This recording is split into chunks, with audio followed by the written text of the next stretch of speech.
Sobat Maestro, sesaat lagi kita akan bersama-sama mengikuti program Suara Gembala bersama Pendeta Cheng Kim Guan dari GBT Bukit Moria. Selamat mendengarkan.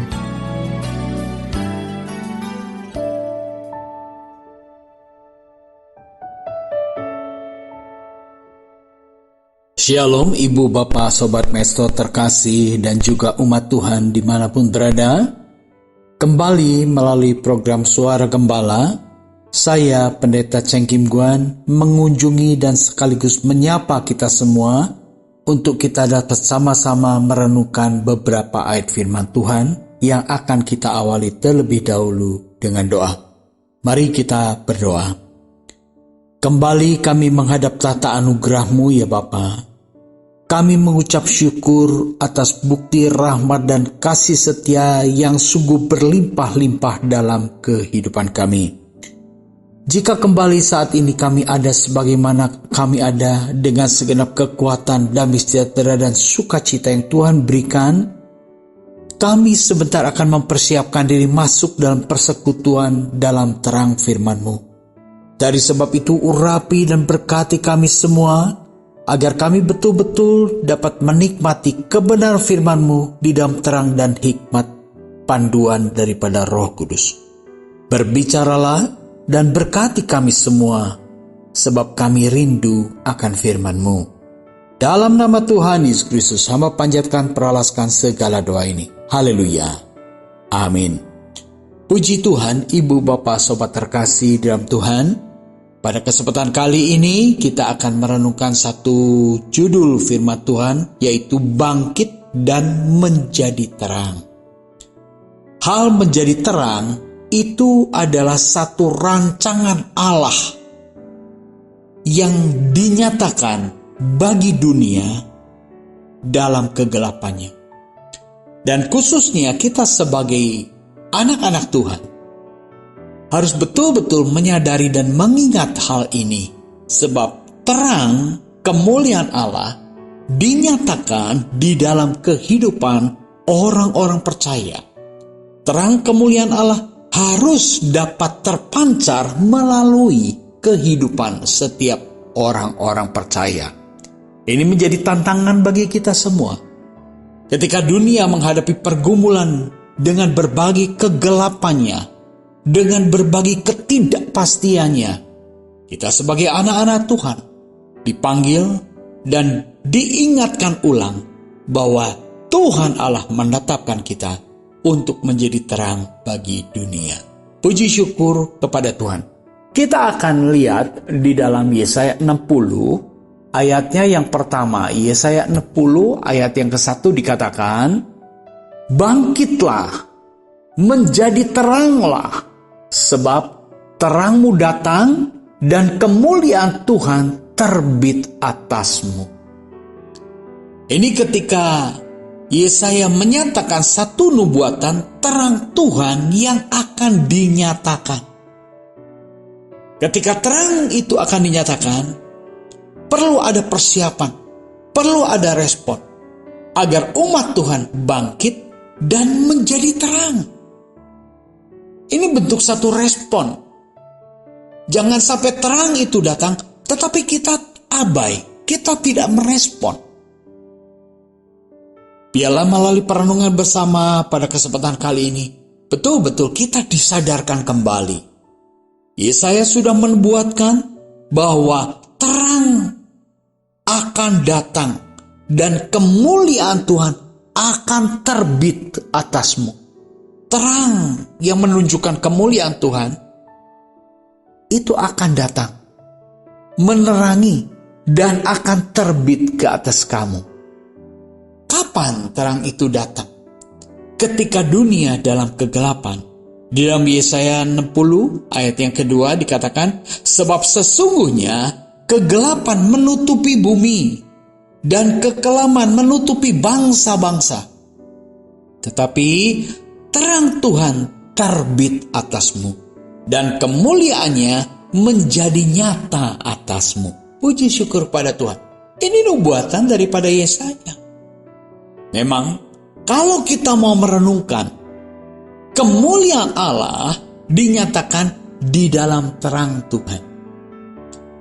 Ketika terang Tuhan dinyatakan atas Musa, ya, lewat satu api yang menyala di tengah semak duri. Semak durinya tidak terbakar, tetapi api itu menyala, terang Tuhan dinyatakan. Sehingga akhirnya Musa pun merespon. Dia ingin melihat ada apa ini geran yang terjadi. Musa merespon akan terang Tuhan yang dinyatakan atas dirinya. Di sanalah Musa baru mengenal Allahnya. Baru mendapat tugas daripada Allah. Untuk apa? Untuk memimpin bangsa Israel. Jadi kedatangan Tuhan, kemuliaan Tuhan dinyatakan di dalam terang. Terang Tuhan dinyatakan kepada para gembala. Berbicara tentang kedatangan Yesus Kristus ke dalam dunia yang gelap ini. Terang Tuhan dinyatakan kepada para gembala. Ya, kita ingat bukan? Ketika para gembala menggembalakan kawanan domba di tengah kegelapan, kesunyian, dan suasana yang dingin mencekam. Terang kemuliaan Tuhan dinyatakan, disertai dengan pesan malaikat yang mengatakan bahwa sesungguhnya pada hari ini telah lahir juru selamat bagi umat manusia. Telah lahir juru selamat dunia. Wow, puji syukur kepada Tuhan. Itu terang kemuliaan Allah dinyatakan di tengah kegelapan. Pesan Tuhan kepada para malaikat, pesan Tuhan melalui para malaikat kepada para gembala, itu menunjukkan bahwa terang Tuhan dinyatakan bagi dunia. Terang Tuhan nyata menuntun orang-orang Majus, orang-orang cendekiawan yang paham tentang ilmu perbintangan. Di sana pun terang Tuhan dinyatakan. Kita tahu, ya, orang Majus dari timur, dia mengikuti petunjuk-petunjuk terang itu. Mengikuti petunjuk bintang dari timur itu, maka berjumpalah orang-orang Majus itu bertemu dengan sang sumber terang, yaitu Yesus Kristus, Juru Selamat dunia. Jadi kalau kita lihat beberapa pesan yang kita peroleh tentang kemuliaan Tuhan yang dinyatakan di dalam terang, itu harus kita respon, itu harus kita tanggap. Musa merespon dan menanggap terang Tuhan. Maka dia menghampiri api yang menyala di tengah semak. Para gembala merespon terang Tuhan, sehingga dia meninggalkan pekerjaannya, kawanan dombanya, lalu dia juga berjumpa dengan bayi Yesus Sang Juru Selamat. Demikian juga dengan terang Tuhan yang dinyatakan dalam bintang yang menerangi, menuntun para orang-orang Majus datang dari tempat yang jauh berjumpa dengan Sang Juru Selamat. Kita juga teringat terang Tuhan dinyatakan kepada Saulus. Sebelum Saulus bertobat, ketika Saulus hidup di dalam pemikiran yang gelap dan jahat, terang Tuhan dinyatakan dalam perjalanan Saulus memasuki kota Damsyik. Cahaya yang begitu menyilaukan, sehingga Saulus menyadari di balik cahaya itu ada tanda kemuliaan Tuhan. Lalu dia bertanya, "Siapakah engkau Tuhan?" Itu komunikasi pertama Saulus dengan terang Tuhan. Lalu di balik terang kemuliaan Tuhan itu ada suara, "Akulah Yesus yang engkau aniaya." Itu perjumpaan Saulus dengan Yesus, Sang Juru Selamat. Jadi beberapa contoh peristiwa terang kemuliaan Tuhan yang hadir, yang menyapa manusia, yang datang kepada manusia yang menunjukkan bahwa adanya sang sumber terang, adanya juru selamat yang menerangi, dibuktikan dengan kemuliaan Allah. Saulus berjumpa dengan Yesus, melihat terang. Puji syukur kepada Tuhan. Saulus merespon apa yang dia saksikan, sehingga Saulus mengalami satu perubahan hidup ketika berjumpa dengan terang kemuliaan. Ketika dia merespon dengan terang Allah. Sehingga di dalam Efesus 5 ayat yang ke-14, Paulus menuliskan demikian. Itulah sebabnya dikatakan, bangunlah, hei kamu yang tertidur, dan bangkitlah dari antara orang mati, dan Kristus akan bercahaya atas kamu. Nah, ini pesan daripada Saulus yang lalu menjadi Rasul Kristus melalui perjumpaannya dengan terang Kristus, dengan terang kemuliaan. Orang yang berjumpa dengan Kristus melalui pernyataan kemuliaan Allah, hidupnya penuh dengan kesaksian. Hidupnya penuh dengan gelora, ingin memberitakan, ingin mewartakan sukacita terang bagi dunia itu. Sehingga Paulus katakan, bangunlah, hei kamu yang tertidur. Jangan terus kita tidur dalam kenyamanan dunia ini. Tetapi kita harus bangkit sebagai anak-anak terang. Bangkit dan dari antara orang mati. Ya, ini pernyataan Paulus ini luar biasa, bangkit dari antara orang mati. Orang mati tidak bisa bangkit dengan kekuatan dari dirinya sendiri. Orang mati harus dibangkitkan dengan kuasa yang mengalahkan kematian. Maka sebab itu Paulus tuliskan, bangkitlah dari antara orang mati dan Kristus akan bercahaya atasmu. Kristus akan bercahaya atasmu.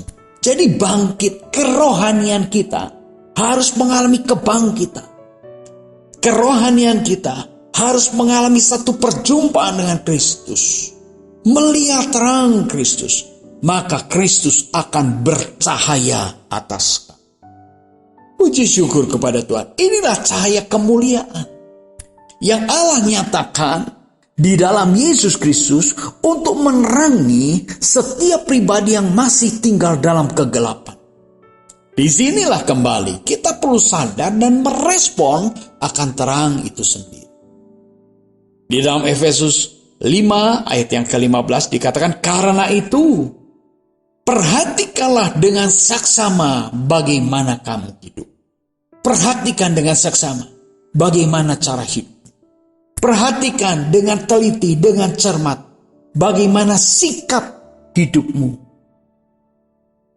Kita diperingatkan sebagai anak-anak terang untuk mengevaluasi cara hidup kita.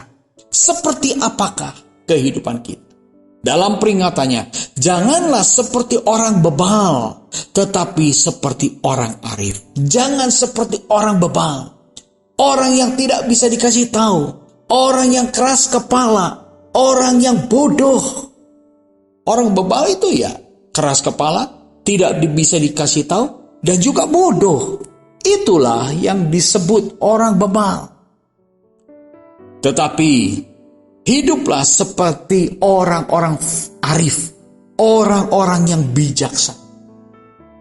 Tinggalkan kebodohan, tinggalkan kekerasan hati, buka hati, merespon terang Tuhan. Maka dari dalam hati kita akan terpancar terang Kristus. Puji syukur kepada Tuhan. Ya, di dalam Efesus 5 ayat yang ke-16 dikatakan, pergunakanlah waktu yang ada, karena hari-hari ini adalah jahat. Pergunakanlah waktu yang ada. Orang yang arif, orang yang bijaksana, dia dapat mengevaluasi, mengelola waktu, dan menggunakan waktu secara akurat. Hidup secara tepat guna. tidak buang-buang waktu. Banyak sekali orang membuang waktu begitu rupa, sehingga banyak waktu sudah terbuang. Sayang bukan? Uang bisa dicari, ilmu pengetahuan bisa dicari, tapi yang namanya kesempatan, yang namanya waktu, itu sepenuhnya adalah kasih karunia Tuhan. Nah, Paulus mengingatkan kita anak-anak Tuhan, jangan terlena dalam kenyamanan, tetapi mari kita bangun, pergunakan waktu yang ada, karena hari-hari ini adalah hari yang jahat. Sebab itu, janganlah kamu bodoh, tetapi usahakanlah supaya kamu mengerti kehendak Tuhan. Inilah waktunya kita berusaha supaya kita mengerti kehendak Tuhan. Lebih mendekat kepada terang, lebih memahami terang, lebih mengenal terang, sehingga kita makin mengerti kehendak Tuhan. Untuk kita dapat mengerti pribadi seseorang, mau tidak mau, kita harus intim, kita harus bergaul akrab. Baru kita bisa mengerti pribadi seseorang. Bagaimana kita dapat mengerti kehendak Tuhan? Terus berjalan di dalam terang. Terus mengikuti terang. Sampai kita memiliki terang itu sendiri. Karena ini pernyataan daripada Yesus Kristus. Akulah terang dunia. Barang siapa mengikut aku, ia tidak berjalan di dalam kegelapan. Melainkan ia, orang itu yang mengikut aku dengan setia dan tekun, akan memiliki terang hidup. Puji syukur kepada Tuhan. Terang itu menjadi bagian kita ketika kita intim dengan sang terang itu. Puji syukur kepada Tuhan. Jadi perlunya, ibu bapak saudara terkasih dalam Tuhan, kita tuh memberi respon dan sadar akan peringatan-peringatan selama firman Tuhan masih dapat kita dengar bersama-sama.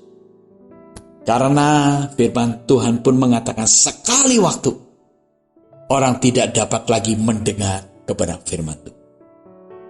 Jadi selama kita punya kesempatan, mari kita manfaatkan kesempatan ini dengan bijak, dengan baik. Untuk apa? Mengerti kehendak Tuhan.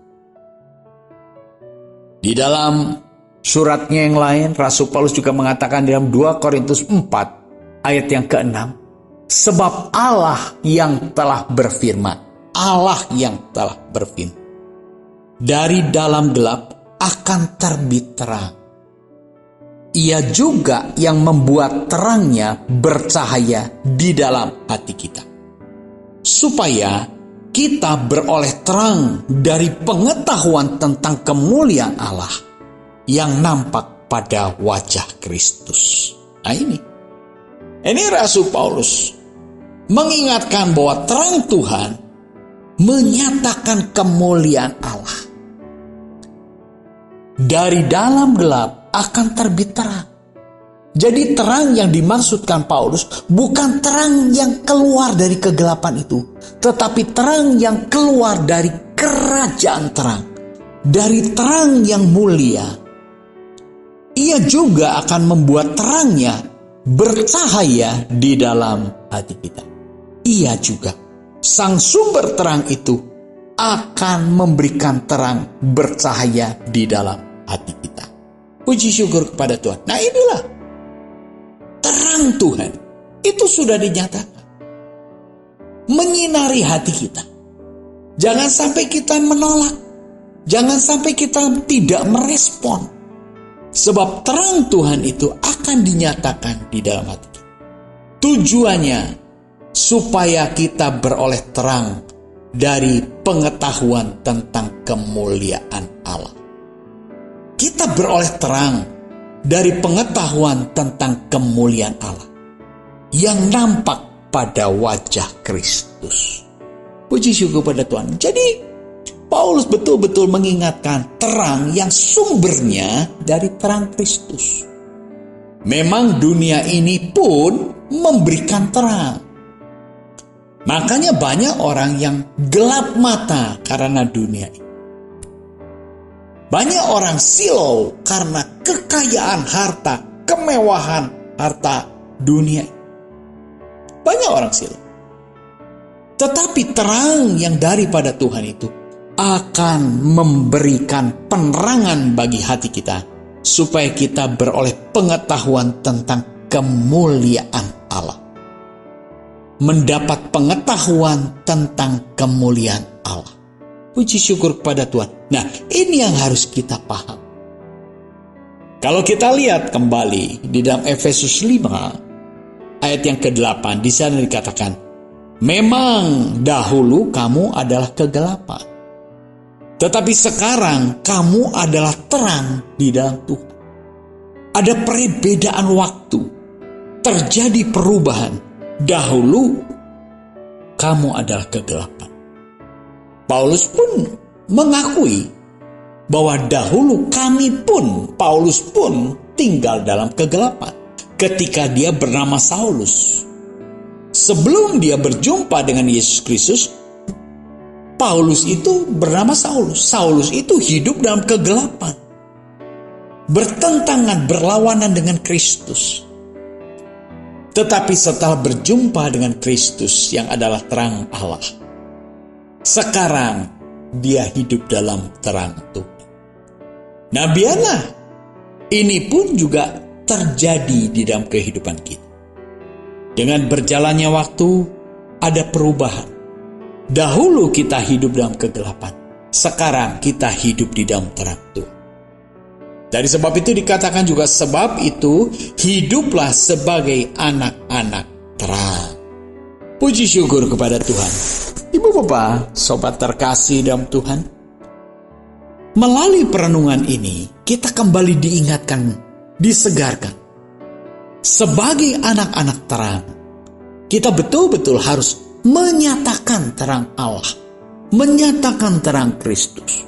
Jadi tidak salah jika Tuhan Yesus katakan kepada para pengikutnya, kepada orang percaya, kamulah garam dunia, kamulah terang dunia. Jika kita berperan sebagai terang, maka Tuhan Allah sendiri akan menjadikan kita menjadi terang. Maka orang-orang di sekitar kita akan melihat terang kemuliaan Allah melalui apa yang kita perbuat, apa yang kita dengar, apa yang kita pikirkan.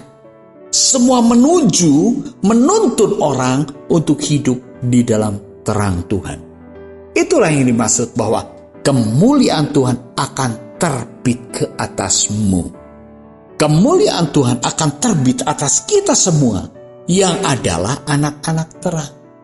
Sehingga kita betul-betul hidup sebagai anak-anak terang yang menggenapi apa yang sudah dinubuatkan. Puji syukur kepada Tuhan. Jadilah anak-anak terang di tengah dunia yang gelap ini, agar kita dapat menyaksikan, menyatakan kemuliaan Allah bagi dunia yang gelap ini. Puji syukur kepada Tuhan. Tuhan Yesus memberkati kita semua. Mari kita berdoa. Terima kasih Tuhan untuk beberapa ayat firman-Mu yang kami renungkan bersama pada kesempatan kali ini. Hamba-Mu berhenti bicara, tetapi firman-Mu hidup di dalam terang dan hikmat daripada Roh Kudus. Roh Kudus yang memberkati kami semua, seluruh pendengar Maestro dimanapun berada. Roh Kudus yang memberikan pencerahan bagi kami semua. Dan Roh Kudus yang mendorong, memotivasi, memampukan kami menjadi pelaku-pelaku firman. Terima kasih Tuhan untuk berkat firman-Mu. Dalam nama Tuhan Yesus Kristus, hamba panjatkan peralaskan segala doa ini. Haleluya. Amin. Shalom ibu, bapak, sobat Maestro terkasih dimanapun berada. Tuhan Yesus memberkati kita semua dengan pancaran terang kasih Tuhan dan kemuliaan Tuhan nyata melalui kehidupan kita. Shalom, Tuhan memberkati. Amin.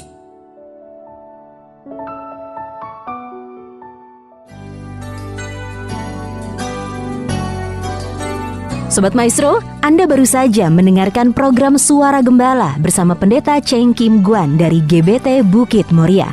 Dengan tempat ibadah Jalan Bojong Raya Komplek Permata Indah, Blok J nomor 24 Bandung. Phone 0822 1614 3298. Terima kasih atas kebersamaan Anda. Tuhan Yesus memberkati.